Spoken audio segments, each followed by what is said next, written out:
francés de nacimiento, pero arraigado en Perú desde hace más de 20 años, François Valeix es un especialista en responsabilidad social, ética aplicada a la gestión organizacional, pero también filósofo y artista.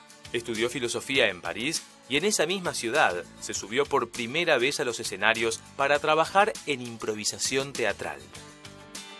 Su carrera se caracteriza por alternar sus dos vocaciones, la de cuentacuentos y la de académico. Y es como académico que plasma el concepto de responsabilidad social universitaria en América Latina, asesorando a muchas universidades del continente y organismos internacionales. Como lo repite cada vez que puede, él trabaja para lograr organizaciones y personas comprometidas con el medio ambiente y el bien común. Según sus palabras, necesito un público grande y un escenario para animarme. Y hoy lo tiene. Le damos la bienvenida a François Valeix.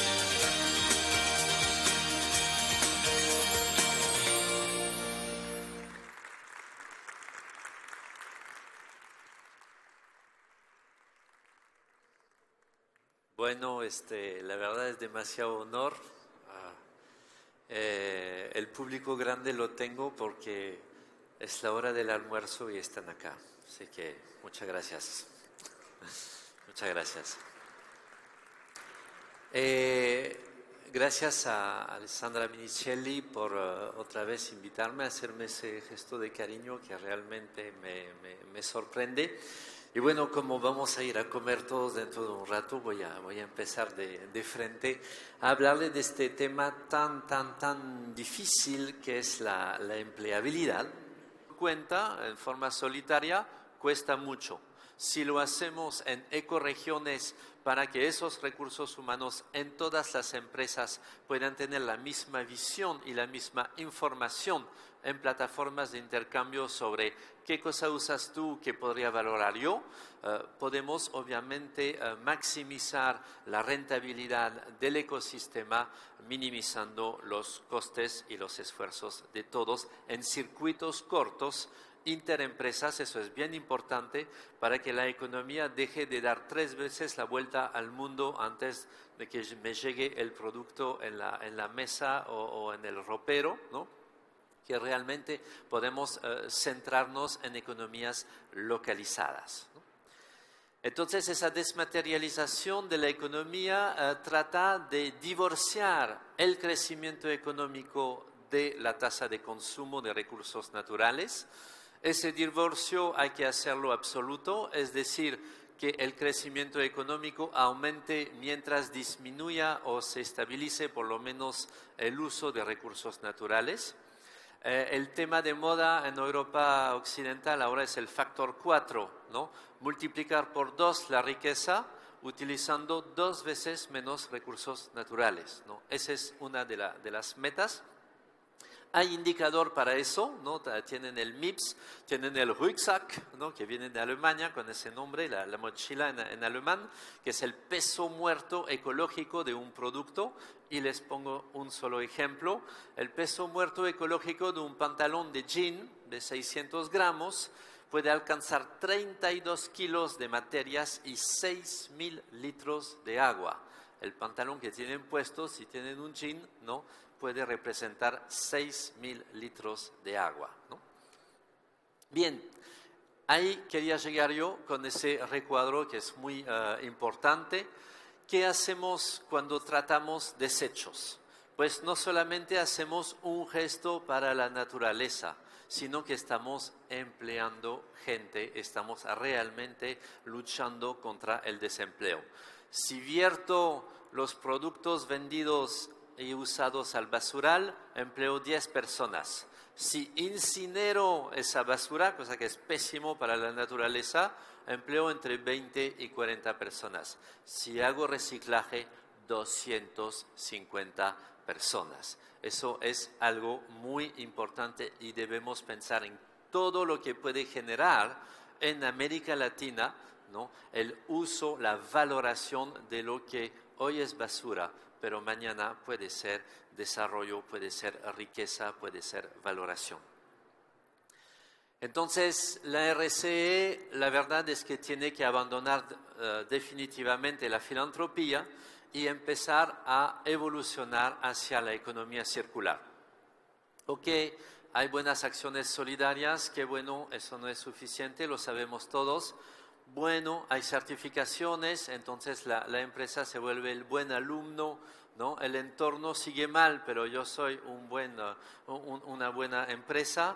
Entonces debemos pensar a la innovación social y ambiental desde el corazón del negocio de la empresa, más allá en alianzas territoriales para un nuevo modelo de desarrollo, ese modelo de desarrollo de economía circular, y finalmente lograr un cambio sistémico. Habremos terminado con la tarea de la responsabilidad social, no cuando nuestras empresas serán buenas alumnas, bien certificadas, sino cuando habremos realmente cambiado el sistema económico injusto e insostenible actual. Por supuesto, eso es mucho más trabajo. ¿Dónde está la universidad en eso?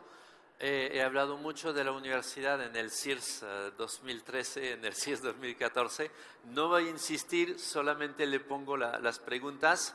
La universidad trabaja para adaptar sus egresados a la economía actual, está en la adaptación, está en la carrera de los rankings, ¿no? O está realmente en la legitimidad de un saber socialmente pertinente. La universidad que ayuda con su saber, por ejemplo, en conformar esas ecorregiones de ecología industrial que obviamente van a necesitar muchísima investigación. Entonces quería terminar hablando de liderazgo, porque la verdad que en el empleo a diario en América Latina se sufre. Y se sufre porque la mentalidad autoritaria, la mentalidad militar que está en nuestros estados, que está en nuestros colegios, que están en nuestras universidades, que están en nuestras empresas, esa mentalidad militar no nos ayuda a esa creatividad, a esa innovación que necesitamos hoy. He concebido ese pequeño recuadro que cruza la intensidad de la coacción con el protagonismo de la autoridad del jefe, ¿no? Y si tenemos mucho protagonismo y mucha coacción, obviamente tenemos el modelo del jefe autoritario. Es el que domina en el planeta en la era actual, desgraciadamente. Si tenemos mucho protagonismo y poca coacción, baja del cielo el gurú carismático, ese jefe que es tan amado que no necesita de mucha coacción porque lo adulan, lo aman, etcétera, etcétera. Si tenemos poco protagonismo y mucha coacción, tenemos al sistema burocrático. Los ministros se van, ¿no? Los jefes de gabinete cambian, pero sigue el Estado con sus reglas. Hay mucha coacción, mucha burocracia, pero poco protagonismo finalmente de los jefes. Ese es el sistema burocrático. Y cuando tenemos poco protagonismo y poca coacción, ¿qué pasa? Podemos tener obviamente la anarquía o podemos tener el facilitador de desarrollo humano, si realmente hay un trabajo denso de negociación con todo el mundo, si hay un trabajo denso de autoaprendizaje con fines y objetivos laborales bien puestos. Entonces, ¿qué nos da eso? Pues nos da 4 verbos para obedecer, o bien someterse al autoritario, o bien adular al gurú, o bien acatar las reglas, o bien innovar. Y realmente quiero atraer su atención sobre esa necesidad de pasar a la innovación. Eso también es posible en el sur, no solamente en el norte. No sé si vieron el planeta Tierra en el slide anterior, pero había invertido, porque ¿quién dice que el sur está abajo y el norte está arriba? Nadie. El planeta Tierra no tiene ni arriba ni abajo. Pero ojo, eso nos pide realmente superar definitivamente ese espíritu militar vertical que todos tenemos en la cabeza, y ahí está el gran cambio hacia la creatividad, hacia la escucha. Finalmente, en la cultura organizacional domina en nuestras empresas, en nuestras universidades, en nuestras organizaciones, domina la cultura del secreto, ¿no? La cultura del secreto es: los errores me hacen entrar en pánico, no quiero errores. Los errores deben ser escondidos porque son culpas. Entonces, si has cometido un error, barre debajo de la alfombra rápido antes de que venga el jefe. ¿Por qué se temen a los errores? Porque cuando hay un error se echa la culpa a las personas. Y como nadie quiere que se le corte la cabeza, ¿qué pasa en esas organizaciones? Todo el mundo trabaja muy bien sin cometer ningún error. ¿Y cómo hago para no cometer ningún error? Muy fácil. Hago lo que sé y solamente lo que sé y no hago ninguna otra cosa. Entonces nunca me atrevo a lo nuevo y así estaré a salvo de cualquier tipo de horror. Y eso nos da el miedo al cambio al final. ¿Ven cómo el autoritarismo de la jefatura está ligado a la falta de creatividad y a la verticalidad dentro de la organización? ¿Qué necesitamos? Necesitamos cultura de la transparencia. ¿Qué dice la transparencia? Dice todo lo contrario de la cultura del secreto. Dice: no se esconden los errores porque los errores son informaciones. Los errores en una organización nos dicen qué no sabemos hacer. Mucho más interesante que de saber lo que sabemos. Lo que sabemos nos habla de nuestro pasado. Lo que no sabemos nos habla de nuestro futuro. Entonces los errores son informaciones. Los errores son de todos, debemos reorganizarnos cada vez que vemos que un error se está desarrollando sistemáticamente y finalmente los errores nos sirven para progresar, para aprender a cambiar. Yo podría seguir trabajando para su cerebro izquierdo, pero quiero decir exactamente lo mismo desde el cerebro derecho. Y ya que me han dicho que soy narrador de cuentos, y es verdad, le voy a contar un cuentito chiquitito. Había una vez, ni dos, ni tres, solo una vez. Había una vez, y mentira no es, en la India, un cargador de agua. Un cargador de agua que siempre tenía un gran bastón sobre los hombros y a cada extremo del bastón había un cántaro de barro a la derecha y un cántaro de barro a la izquierda. Y él iba a rellenar esos cántaros a río de la ciudad para vender esa agua a las casas pobres de la ciudad. Muy pobre, muy humilde, pero muy feliz ese cargador. Y lo que pasaba es que el cántaro de la derecha era perfecto. Era un cántaro de calidad total, la ISO 9000, la ISO 14000, la ISO 26000, tenía todas las certificaciones posibles e imaginables. Mientras que el cántaro de la izquierda tenía grietas chiquititas por donde filtraba el agua gotas tras gotas. Plitch, plitch, plitch. Y esa situación desesperaba al cántaro de la izquierda. Claro, porque veía a su compadre perfecto, el cántaro de la derecha, orgulloso, y él con sus grietas haciéndole perder plata, tiempo, agua a ese pobre cargador, su amo. El cántaro de la izquierda tenía vergüenza, pero tenía la peor de todas las vergüenzas, la vergüenza de existir. Así que un día no pudo más y el cántaro de la izquierda habló al cargador y dijo: perdóname, perdóname por favor. ¿Y por qué te tendría que perdonar? ¿Qué has hecho?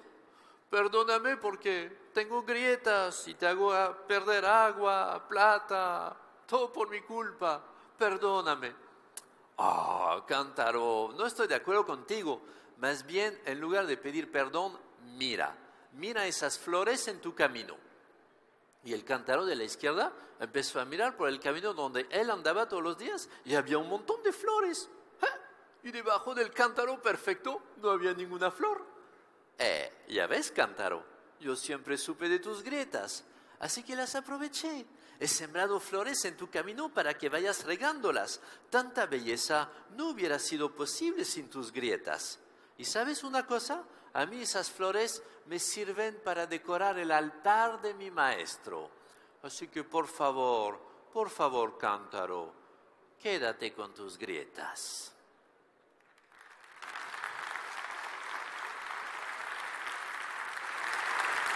Y para terminar les traigo una noticia. La noticia que sí es imposible. Pero cuando no sabemos que es imposible, lo hacemos. Esa es una frase de Mark Twain que me gusta mucho. Y esa fotografía es la fotografía de una eólica. Una eólica que acaba de ser inventada en Francia. Es un árbol. Es un árbol de plástico. Cada hoja de plástico gira sobre sí misma, creando un poquito de electricidad. Todo eso va al tronco y esa eólica sirve para alimentar en electricidad gracias al pequeño viento, porque trabaja con muy poco viento. Con pequeño viento puede dar electricidad a la casa que está al lado del árbol eólico. Dejemos de pensar en grandes centrales, grandes concentraciones de grandes monopolios que dan lo mismo para todos. Empecemos a pensar desde lo chiquito, desde lo astuto, desde lo que está al lado de la casa, que es el viento que corre alrededor de mi casa. Podemos también hacer valor con el viento, con las cosas pequeñas, con las pequeñas cosas tiernas.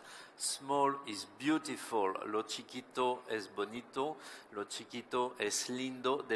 Debemos trabajar desde lo chiquito. Ese es un mensaje para todas las pymes que están en la sala, para todas las mujeres también que están en la sala, porque no sé si han visto la equidad de género de nuestro panel, pero estábamos fatales, ¿no? Quiero agregar una cosa. ¿Cómo no? Adelante. Si no viene una pregunta, lean y relean el cuento de la Torre de Babel. Es sumamente importante. Son 12 líneas, lo pueden hacer muy bien. Lo encontrarán en el inicio del Génesis, después del Arca de Noé, después de la historia de Noé. ¿Qué dice la historia de Babel? Dice, todos los hombres estaban de acuerdo.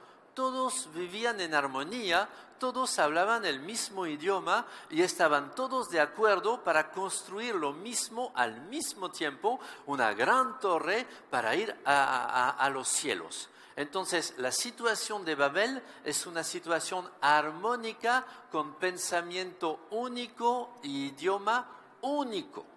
¿Ok? Y Dios viene, ¿y qué dice Dios? Dice, caramba, ya no van a tener límites. El problema de Dios frente a ese gran monopolio que es Babel es ya no habrá límites. Entonces es una reflexión ecológica de Dios. ¿Y qué hace Dios? Ya saben, dispersa la población humana horizontalmente y ya no verticalmente en la tierra y da a cada pueblo idiomas diferentes. ¿Para qué? Para que pasemos nuestro tiempo, uno, a hacer cosas diferentes en cada lugar, sumamente importante para un ecosistema de que haya diversidad, y dos, que pasemos nuestro tiempo tratando de traducir en nuestro idioma lo que el otro ha querido decir en su idioma. Y ese esfuerzo de traducción es la verdadera paz.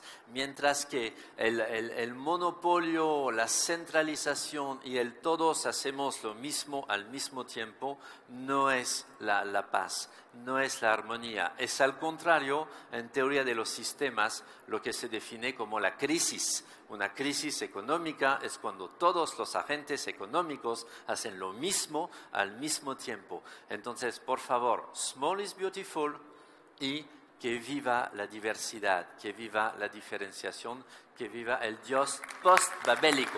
Gracias. Bien, dice uno de nuestros participantes, ¿cómo mostrar el control como una oportunidad para la responsabilidad social? Esa es la pregunta.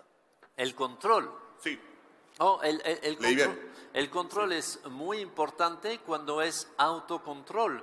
cuando es un control pensado juntos, cuando es un control con indicadores inteligentes que no sirven para angustiarnos y desvalorizarnos, sino haciéndonos aprender. Entonces, el control es algo fundamental, la medición es algo fundamental, la gestión es una palabra linda, no es una mala palabra, pero todo eso pide que haya un pensamiento inteligente y democrático en la base del control. Lo fatal de nuestro control ahora es que es taylorista, es decir, unos cuantos expertos, ¿no?, se dan el privilegio de definir cómo van a ser controlados los demás. Ahí está el espíritu militar que les decía en nuestro colegio hasta nuestras empresas, y es contra eso que debemos todos luchar. Última pregunta, dice, el actual concepto de desarrollo sustentable incluye al consumo. ¿Qué opina sobre resignificar el concepto sin materialismo? Bueno, sin materialismo va a ser difícil. Vivimos de la materia. Yo tengo ropa puesta, no puedo vivir sin la materia, no puedo vivir sin el consumo. Efectivamente, el consumismo es la enfermedad del consumo, al igual que el autoritarismo es la enfermedad de la autoridad, ¿no? Entonces, obviamente debemos bajar el consumo. Obviamente debemos consumir mejor. Obviamente es lindo tener el mismo par de zapatos durante 10 años porque podemos encariñarnos con el par de zapatos. Si está bien hecho, si puedo rehacer la suela, si la misma empresa que me lo vendió me asegura que va a reponer una suela cuando estará usado, que viva mi par de zapatos, que me puede hacer recordar, por ejemplo, ese excelente cuadro de Van Gogh cuando dibujaba sus zapatos, porque podemos encontrar mucho más allá de la histeria de la moda, ¿no?, una nueva relación al mundo tan placentera como la moda, ¿no?, pero desde otro ángulo donde la conservación de lo nuestro puede ser fuente de una especie de armonía, una especie de economía muy feliz, no por sobreconsumir, sino al contrario, por ahorrar, respetar y disfrutar. Muchísimas gracias. Despedimos al profesor François Valeix con un fuerte aplauso. Muchas gracias por venir. Gracias de verdad.